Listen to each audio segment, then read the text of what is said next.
chegando, minha gente! É a live do Rocoloco!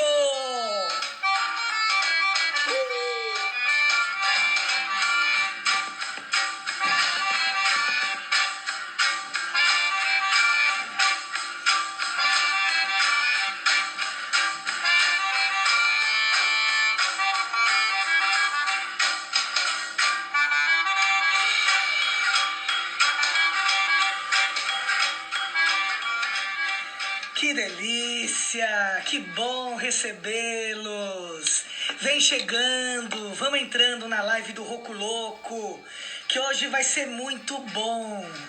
Apesar de tudo que a gente está vivendo, que não tá fácil, né? Estamos aqui, mantendo a nossa temporada no 5º episódio, errando. Porque veja só, o cenário, tô aqui confinado na praia, achando que, vou colocar o meu visual de praia, noite de lua cheia, cadê a lua? Chovendo, né? A gente erra, né, minha gente? A gente erra, veja só. Veja o presidente que nós temos. Ele tá acertando ou tá errando? Bom, brincadeira, não vamos falar de política. Tudo é política, como Brecht dizia. Mas vamos seguindo porque nós precisamos respirar. Esse é o momento pra gente curtir, pensar em outras coisas, falar de coisas boas, né? Ou pelo menos pensar por alguns instantes em coisas boas, porque não tá fácil, né? Notícias muito difíceis, mas a gente vai conseguir hoje superar tudo isso com uma convidada super bacana e super especial. O nome da nossa convidada de hoje é a Anaí Borges, né? Então eu vou contar um pouquinho quem é a Anaí Borges pra vocês. E aí depois eu já chamo ela, tá bom? Então vamos lá. A Anaí é formada em audiovisual pela Universidade de São Paulo, com ênfase em produção e roteiro. Ela especializou-se em roteiro no Centro Sperimentale di Cinematografia de Roma. Pensa, essa pessoa chique, né? Uma das mais renomadas escolas de cinema da Europa. Ela já atuou como roteirista, diretora, produtora e crítica de cinema. E também está à frente de diversos projetos culturais.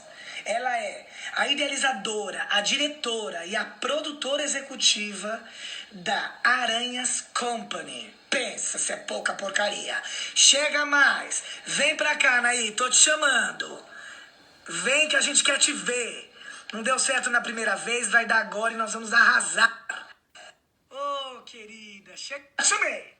Agora é só chegar. Anaí? Anaí? Por favor, não me faça uma coisa dessas, Anaí. Anaí! Querida! E aí? Que delícia te receber aqui! Na Eu live tô muito do feliz. Rocoloco. Rocoloco! Rocoloco. Come italiano, Rocoloco. Sì, sarebbe come un pazzo rocco. Pazzo Rocco. Grazie. Bueno, sì. Você tá me escutando bem? Eu tô, você tá? Tô escutando bem, tá tudo certo. É que eu tava com o som baixo, agora é que eu vi. Mas enfim, vamos seguindo. Tá bom, vamos lá, Gui. Obrigado pela sua participação. E assim, nós somos amigos desde o tempo de colégio. Isso é uma delícia, é um prazer.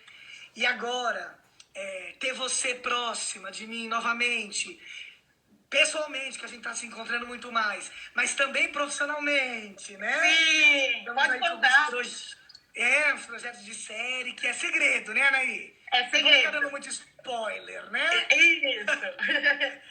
Mas fala que a gente tá roteirizando uma série, né? Isso, Juntos. nós estamos roteirizando uma série e em breve nos aguardem nas maiores telas desse Brasil. Escuta, e me fala uma coisa, você sempre foi uma influência muito importante para mim, por eu ter estudado cinema e também permanecido nas artes, saiba disso, tá? Ah, E obrigada. aí, assim, com certeza. Ah, Olá. neguinho. Deixa eu te falar uma coisa, neguinha. Eu tenho falado aí, te apresentado como uma artista arretada, né? Eu falei, Sim. arretada. E aí, apesar desse senso comum que todo mundo já sabe, que remete à porreta, a pessoa tá pau pra toda obra, uma ligação forte nordestina. O significado da palavra, eu fui procurar, eu achei muito interessante, diz assim: obrigado a voltar atrás, para trás. Eu achei muito interessante, porque eu não sabia, e eu achei interessante. Você não sabia? Porreta, que tinha esse significado, arretada, né? Não. É arretada. E aí eu achei muito legal, porque vem muito agora ao encontro do que eu quero te perguntar. Que é assim, você é uma artista brasileira que eu percebo muito nos seus trabalhos que você valoriza muito as brasilidades, né? O nosso Brasil, o nosso interior, o nosso sertão, a Bahia, né? As suas raízes, que são nossas raízes. Tô certo, tô errado? O que é isso em você? Isso te toca mesmo? Toca, Gui. Muito bem colocada essa questão, porque apesar de eu ter estudado na Europa, né, lembrei até de Mário de Andrade quando disse para Tarsila, para Oswald, disse assim: cuidado para não voltarem europeizados, né? Assim, vamos fazer coisas novas, né? E nesse sentido, eu sou muito brasileira. É uma coisa assim de corpo. Eu sou o estereótipo da brasileira. É uma coisa de alma, de espírito, de coração, né? Ah, que delícia. A começar pelo meu nome, que é Anaí. Anaí é um nome indígena, tupi-guarani, que quer dizer flor vermelha. Tem uma lenda. Gostei. Tem uma lenda. Posso falar? Claro. Ah, tá. Então, Anaí, a tribo dos Guaranis, ela é localizada ali na fronteira Mato Grosso do Sul, Paraguai, né? Tá. Então, Anaí foi uma índia guerreira que liderou a revolta da tribo dos Guaranis contra os colonizadores. E aí ela foi queimada viva na fogueira como mártir.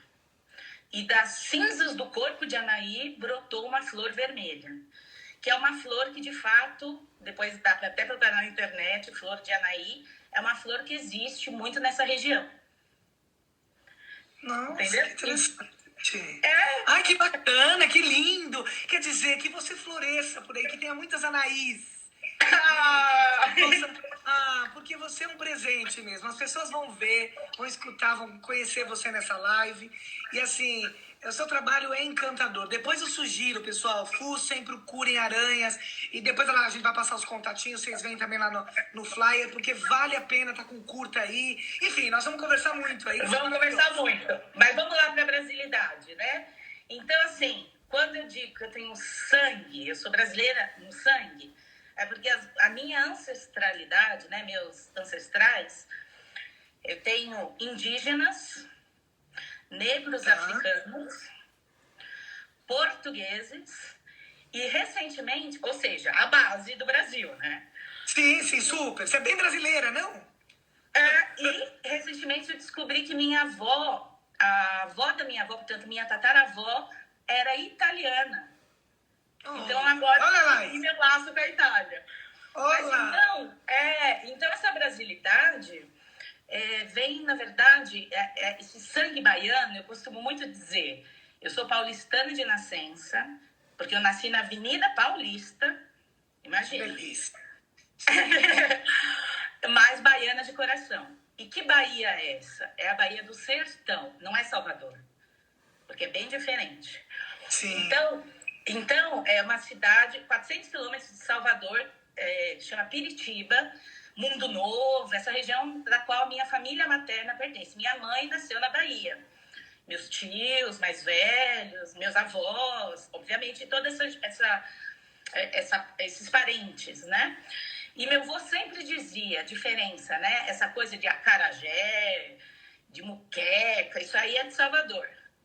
A Bahia, o sertão... meu avô sempre dizia, Deus amarrou a vaca no pé de mandioca.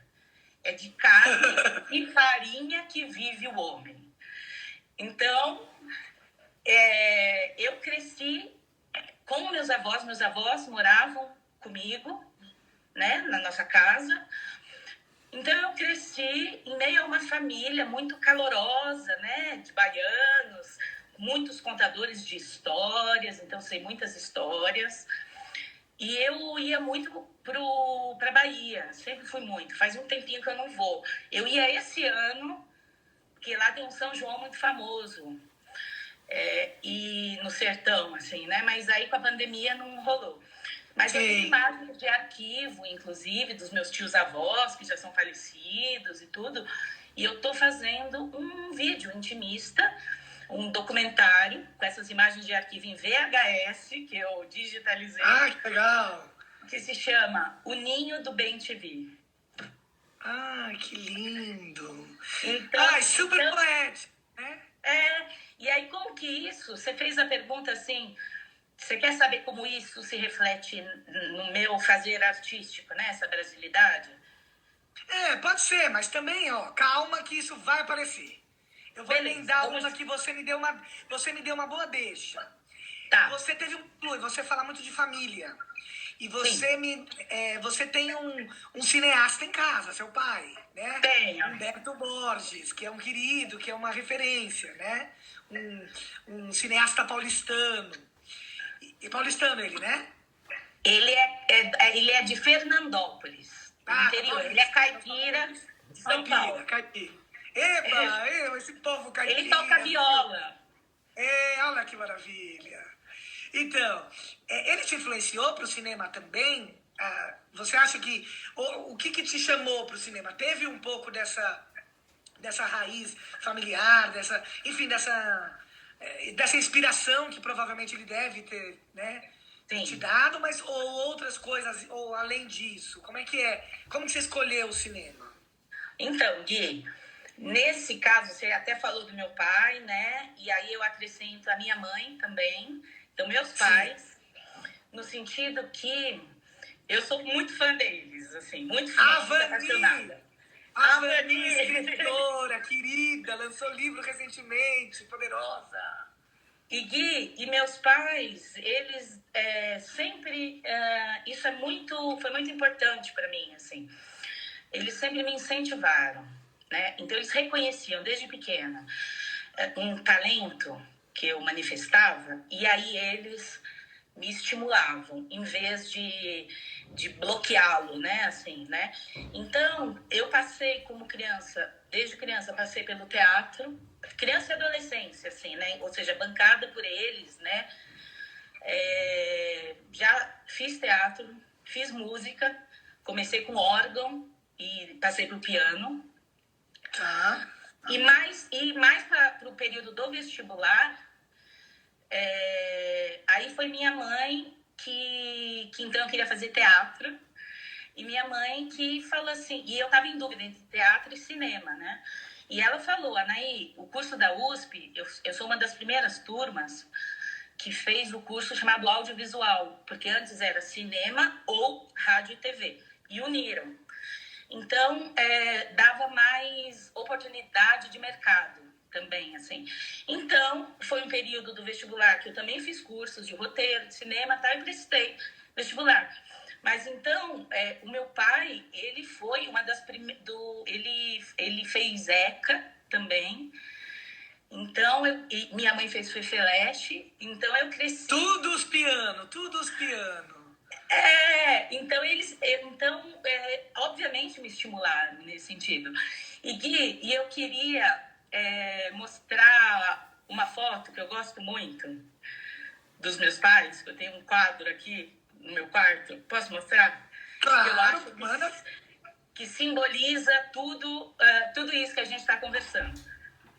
Manda ver, queremos ver. Que lindo você trazer a família. Ai, como a família... Ai, gente. Isso aqui foi 1 ano antes de eu nascer. São eles.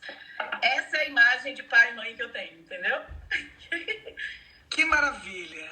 Esses são arretados porreta e da luta. Isso. São de esquerda, foram motoqueiros. Que gente boa. Então vamos continuar isso aqui. Escuta, Ná. Só uma coisa. E a gente fez, em 2013, com Aranhas, produzimos um documentário sobre o bairro do Tremembé, que é Eu passei para os meus alunos. Pode falar disso, que é legal mesmo. É da região, né? Da região do Tremembé, porque é a casa onde meus pais vivem, né? E há tanto tempo, há 35 anos, e quem dirigiu foi meu pai. E eu produzi. Que então, gostoso. O cinema... Então, sim, o cinema... E junta, né? E junta, tem essa coisa... Ele já tem essa coisa naturalmente com as linguagens artísticas, que o cinema contempla muitas linguagens, né? Sim. E aí, juntando a família, minha filha, você quer mais o quê? Né? Você tá por cima da carne seca, como diz lá o povo lá de cima. Escuta, e falando em cinema, que cena que te marca muito, assim, que você acha que te inspira, que te tira o fôlego? Tem uma cena que... Porque você falou dessa tradição, dessa coisa da família, que te influenciou e tudo mais. Mas, com certeza, também grandes cineastas, grandes produções. A gente podia falar até de nomes de cineastas, mas eu acho que como você também tem essa raiz com o roteiro, com a escrita, com a narrativa, que cena que te marca? Que você fala, nossa, essa cena pra mim... Você poderia contar uma cena pra gente? Olha, tem muitas mesmo. Mas eu fico com a cena final do filme Morte em Veneza, do Luchino Visconti, é um italiano. Eu não vou contar a cena, obviamente, para não dar spoiler para quem assistir. Mas, por favor, vai jogar tudo aqui. Mas por que ela me marca? Porque o Visconti, ele era esse multiartista, né? Assim, então, ele trabalhou com ópera, com teatro, com música, tudo. Então, essa cena, para mim, é muito marcante, porque além de ser, obviamente, o final de uma narrativa, então ela é catártica, assim, muito linda, mas eu tô falando de imagem, porque cinema é imagem. E essa cena final, ela é uma pintura, uma elegia ao belo, mas o belo renascentista, né, assim, greco-romano, mas é esse padrão de beleza, parece uma pintura, e a trilha sonora magnífica, que é o Adagietto da Quinta Sinfonia do Mahler, Gustav Mahler. E mais, é possível encontrá-la no YouTube, como assim, Morte em Veneza, cena final, porque é histórica. E não só é uma elegia ao cinema, à beleza, ao belo, mas ao próprio cinema. Por quê? Tem gente que não repara nisso, mas eu vou falar porque as pessoas vão reparar, porque é interessante, isso não é spoiler. A cena se passa numa praia, no mar, assim. E, de repente, em um único enquadramento, que é o ponto de vista do protagonista olhando o mar, a gente vê uma câmera de cinema no meio da cena. Depois ela some, acabou. Então, é uma homenagem ao próprio cinema. Então, é por isso que essa cena, para mim, é a mais linda, assim, da história do cinema. Uau, adorei! Gostei da escolha. Olha, gente, agora a gente precisa assistir, viu? Não adianta querer fingir, vai atrás aí, resolve essa situação. Que agora deu curiosidade, né? Escuta, e me fala uma coisa.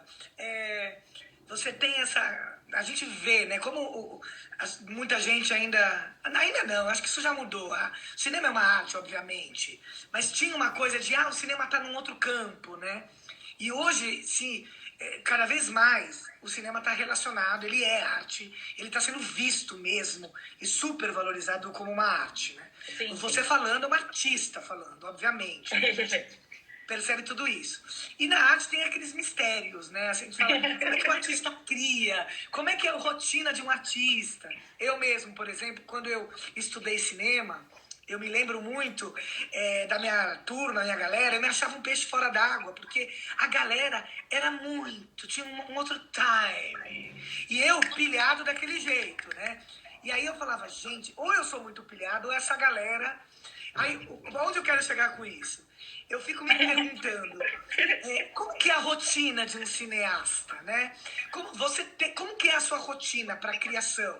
Você tem uma rotina de deixa a coisa rolar, até para desmistificar isso, né? Tipo, uma hora aparece, uma hora vem, ou você tem uma rotina, você se programa para criar, como que é essa rotina? Conta um pouquinho pra gente.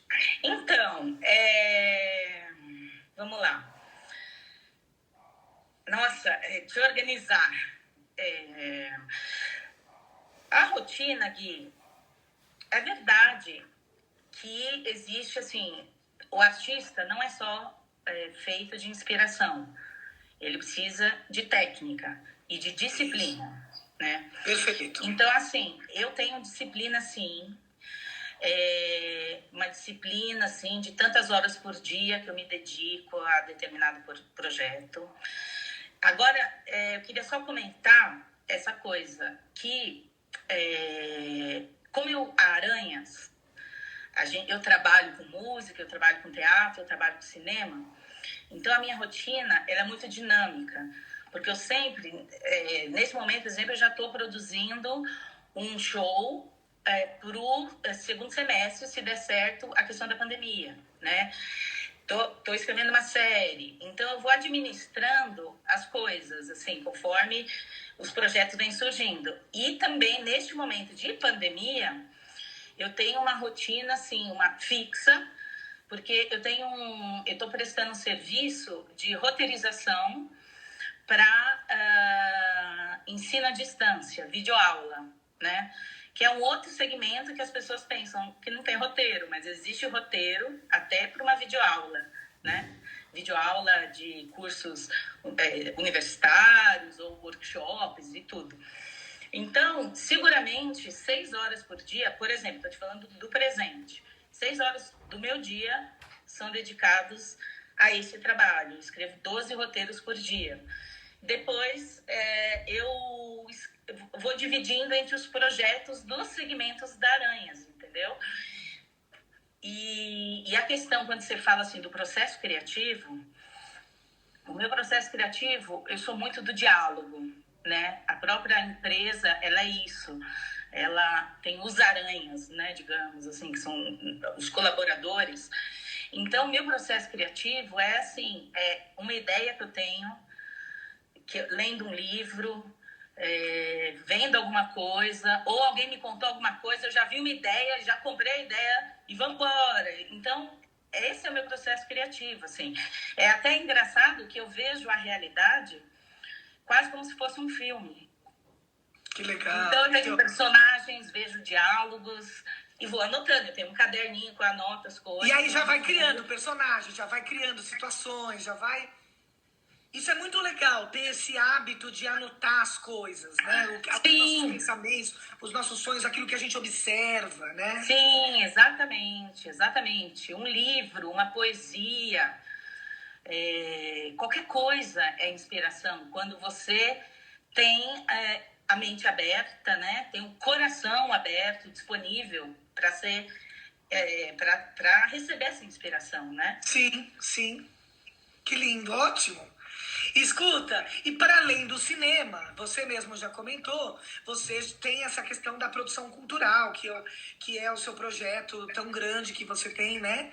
Que é tão bonito de ver, que é uma produtora de São Paulo, né? Que investe em pesquisa de linguagem, experimentação de ideias em diversas linguagens artísticas. Sim. Como é que você chegou nisso aí? Você, de repente, você falou, como é que você se ampliou? Isso que eu quero saber, porque assim, tem uma coisa de você estar envolvida no cinema, de repente você começa a perceber outros nichos, ou a se inspirar. Aí você também pode, não sei, aproveita a situação, de repente você pode falar desses selos rapidamente, comentando uma inspiração que te deu, um artista que te inspirou, ou uma oportunidade, por isso que você investiu nisso. Como é que é?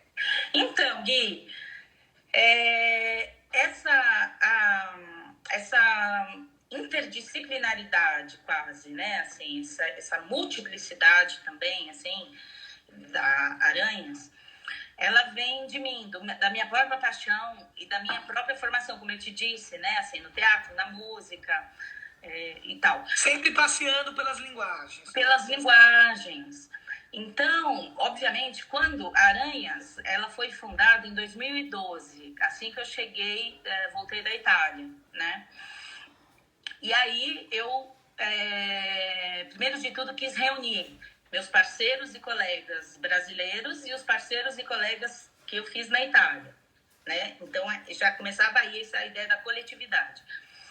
E depois, desde então, eu já tinha pensado, mas só cinema é tão pouco, mas eu gosto tanto de teatro, eu gosto, né? Então, eu fui criando os selos.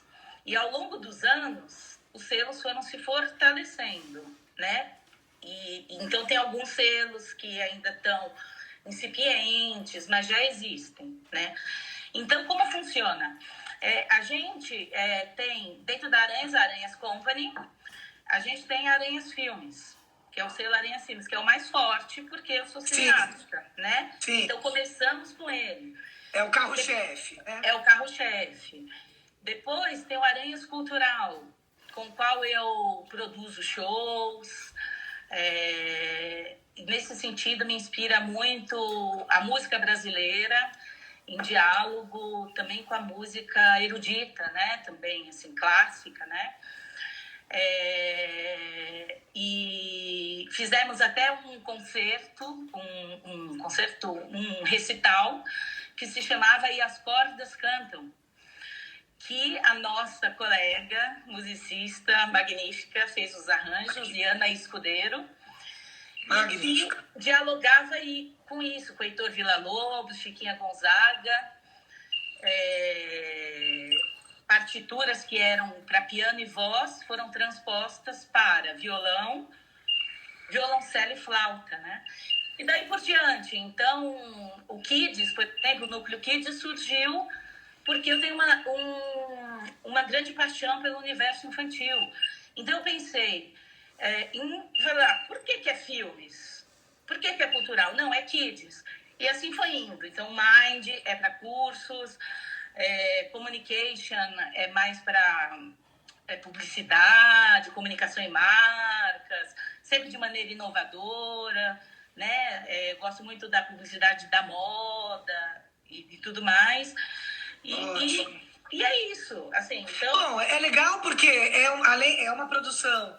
Você tem uma produtora que está aberta para o mercado e, assim, não é só eu faço de tudo. Você vai criando especificidades em cada linguagem, em cada ramo, né? E a arte muito pulsante em tudo isso, né? Isso que é muito belo e é muito verdadeiro, porque não é marqueteiro, né? Não. É claro que a gente não pode perder de vista que, enfim, existe um mercado, né? Isso, Mas só pelo jeito de você falar, a gente já se encanta, porque fala, meu Deus, imagina as produções, os exemplos que você usou, muito erudito, com muita cultura mesmo.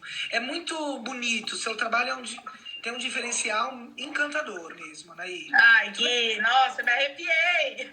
Que lindo, continue produzindo, continue. E olha, eu quero te fazer uma pergunta meio final, antes da gente fechar com as nossa arte, que daqui a pouco a gente conta, te perguntando uma coisa. Esses últimos tempos nós conversamos e você falou uma coisa que eu achei muito bacana. Você tem uma visão muito otimista, apesar de tudo que estamos vivenciando, né? De toda essa obscuridade, enfim.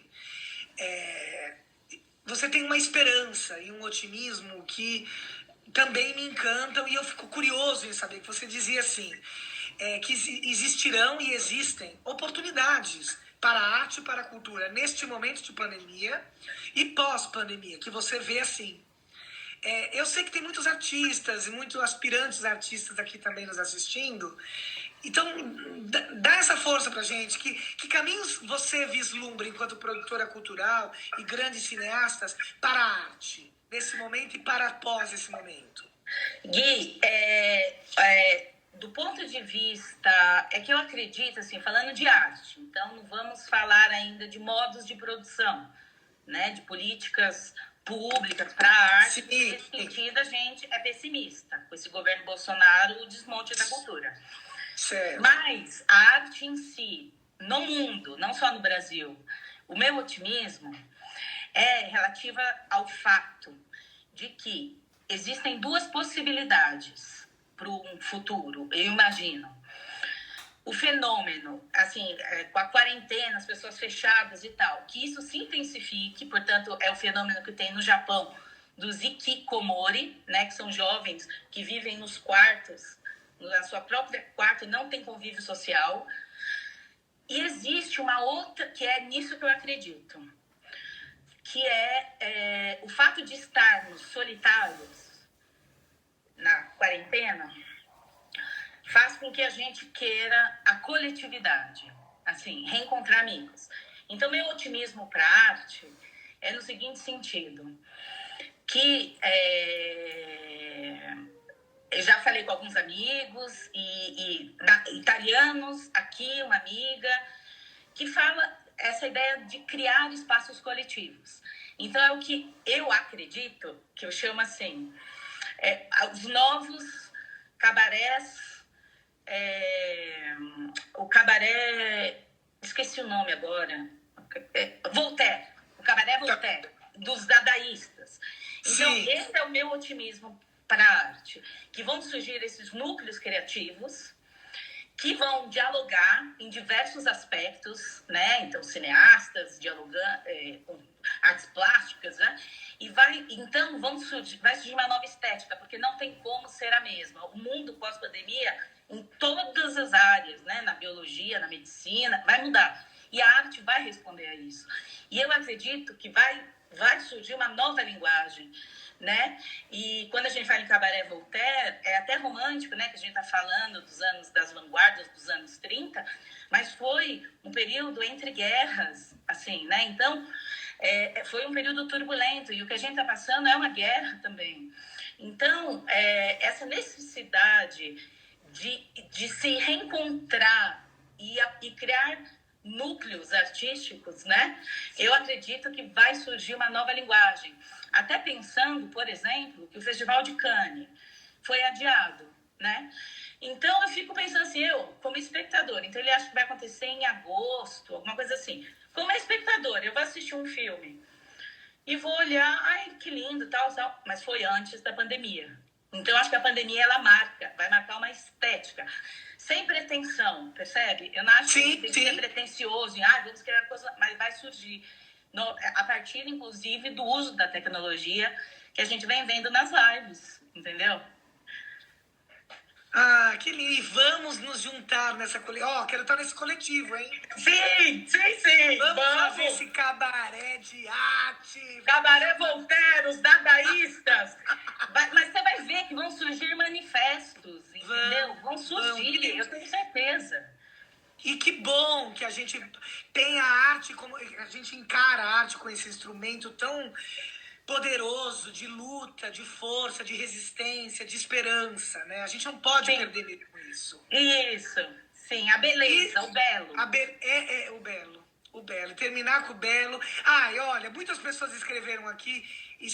A gente esqueceu, não, mas é pouco tempo, gente. Talvez a gente tenha uma segunda bate-papo com a Anaí, mas você tem um produto maravilhoso que é a PET, né? Tá, eu falo rapidamente. Fala rapidinho da PET pra gente terminar com os nossos textos, porque eu acho que vale muito a pena, e depois disponibiliza pro pessoal assistir. Tá, então, gente, eu vou resumir a PET. Petrolina, PET para os amigos, é uma menina de 7 anos de idade, afro-brasileira, um cabelo black power maravilhoso, azul claro. Linda. E que vive numa cidade chamada Tutameia, que vem de tuta e mezza, toda e metade. Mas é um termo rosiano, criado por Guimarães Rosa, né? É até um título de um livro dele. Guimarães Rosa! Guimarães!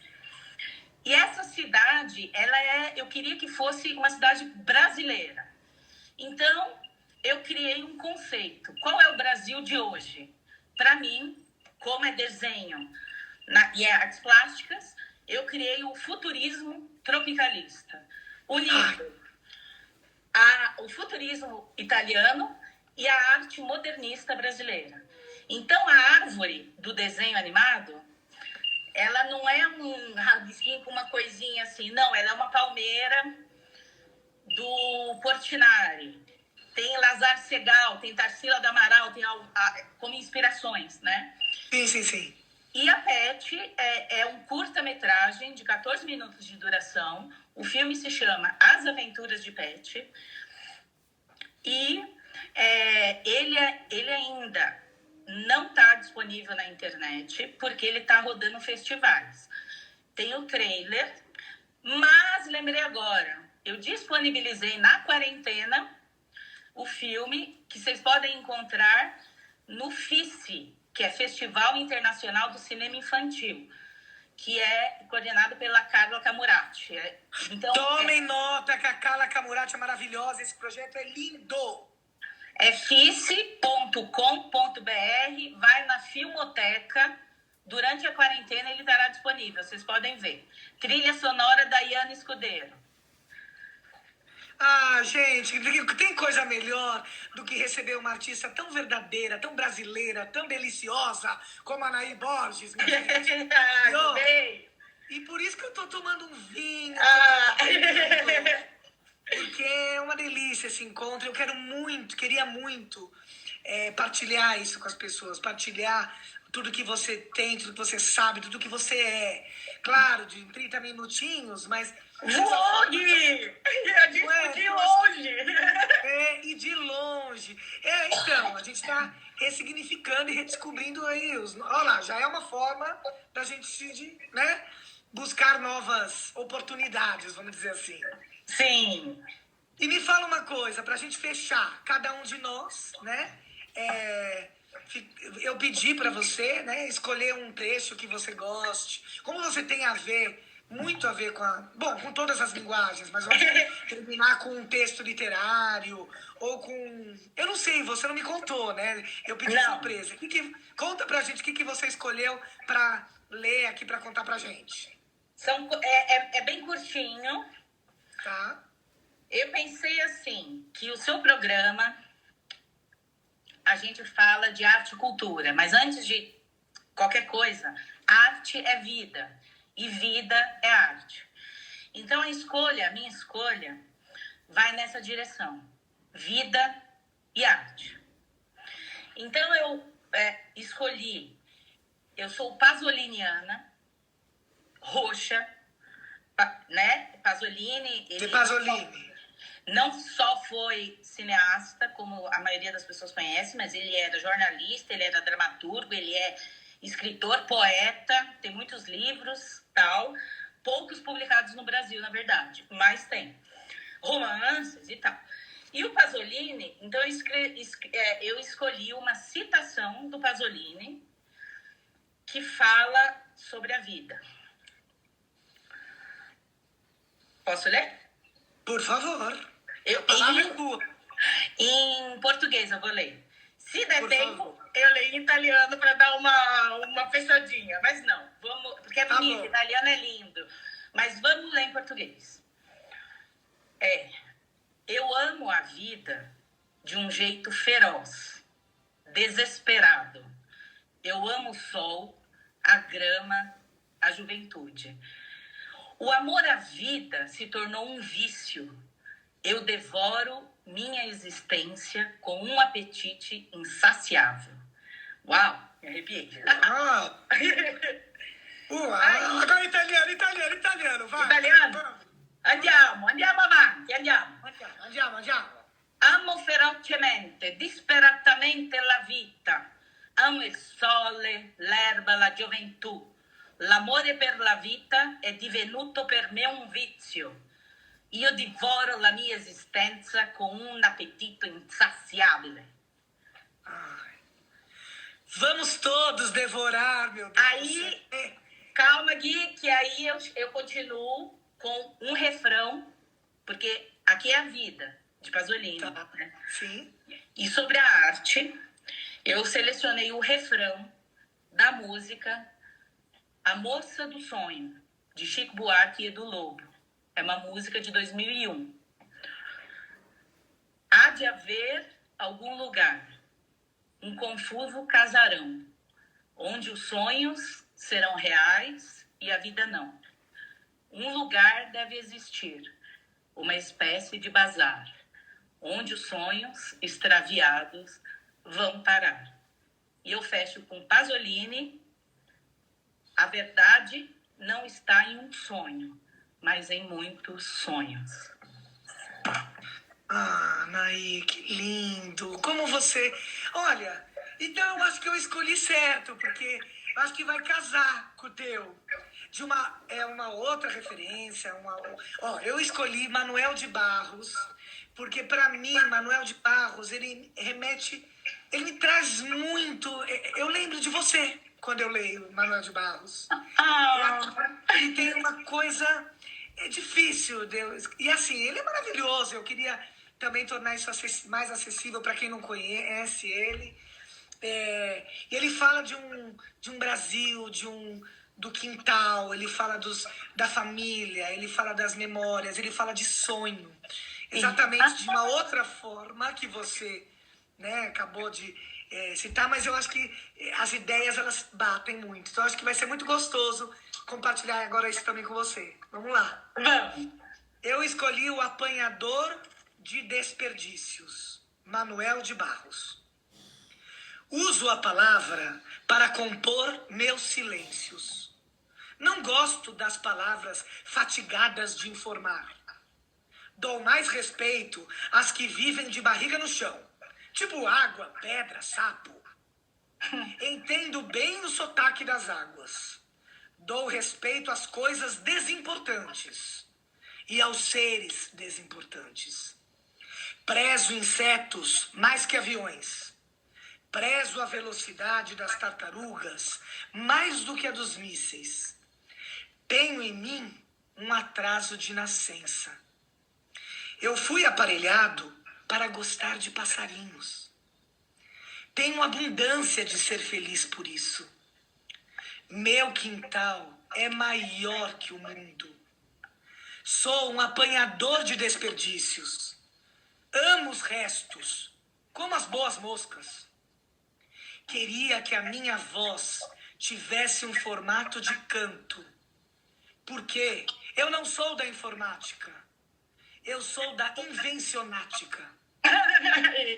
Só uso a palavra para compor meus silêncios.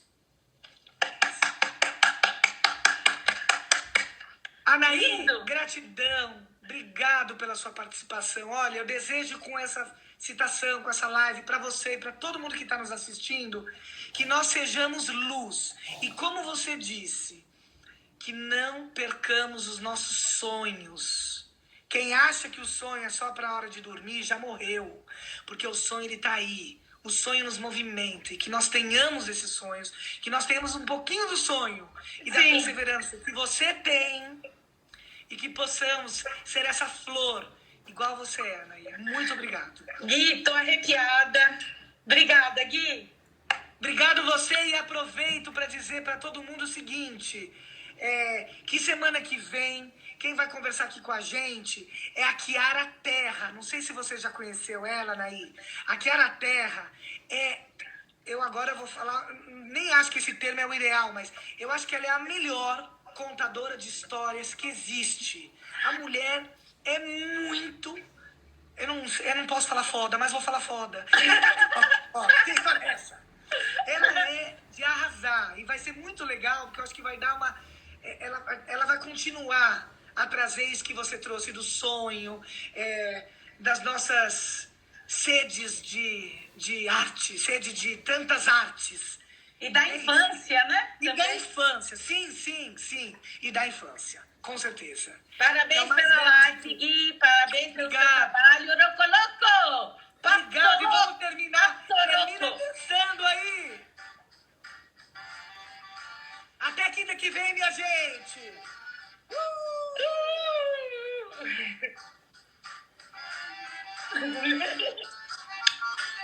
Beijo, minha gente. Valeu! Tchau!